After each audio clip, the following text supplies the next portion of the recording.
Alors, Lewis parle de la victoire d'Ocon et revient sur sa bataille avec Alonso. Ce qui était sympa, hein, franchement, ça faisait plaisir de les voir se battre tous les deux. Esteban est un gars tellement merveilleux, il est juste vraiment agréable, super respectueux. J'ai toujours eu de bonnes relations avec lui, je me souviens quand il était dans notre simulateur, dans notre équipe, observant et essayant d'apprendre autant qu'il le pouvait, donc il faisait du simulateur aussi. Je suis tellement heureux de le voir sur la plus haute marche du podium en F1. Et puis, vous savez, affronter Alonso, le double champion du monde, ce n'est pas facile.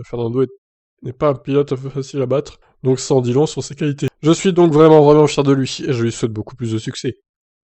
J'espère que ça stimulera cette équipe alpine, et j'espère que ça s'améliorera au cours de l'année, et nous aurons d'autres courses plus serrées avec elle dans le futur. En parlant d'Alonso, il est certainement l'un des artisans de la victoire du français, en l'ayant retenu autant de temps. Ah oui, Fernando m'a fait vivre l'enfer. C'était une lutte géniale, assez nerveuse, au moins une fois avec un contact, mais une excellente bataille. J'avais beaucoup de travail à faire pour revenir de l'arrière. C'est très difficile de dépasser, mais il suffit de tout donner jusqu'au dernier tour. J'espérais que je pourrais peut-être attraper Esteban et Seb, peut-être avec quelques tours de plus. Nous aurions pu avoir une chance, mais je suis en fait content que nous n'ayons pas fait plus de tours, parce que finir à un moment pour moi était vraiment nécessaire. J'étais tellement épuisé. Ce fut l'une des expériences les plus étranges que j'ai eues sur le podium.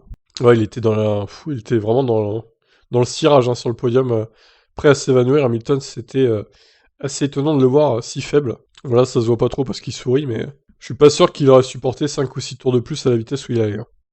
À mon avis, il serait évanoui dans la voiture, directement. Imaginez le drama, là. Eh ouais, à cause du Covid, du coup, il a peut-être...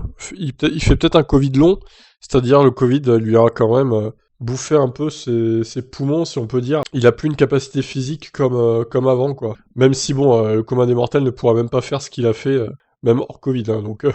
c'est juste que là, physiquement, maintenant, bah, les années vont passer et il sera de plus en plus diminué.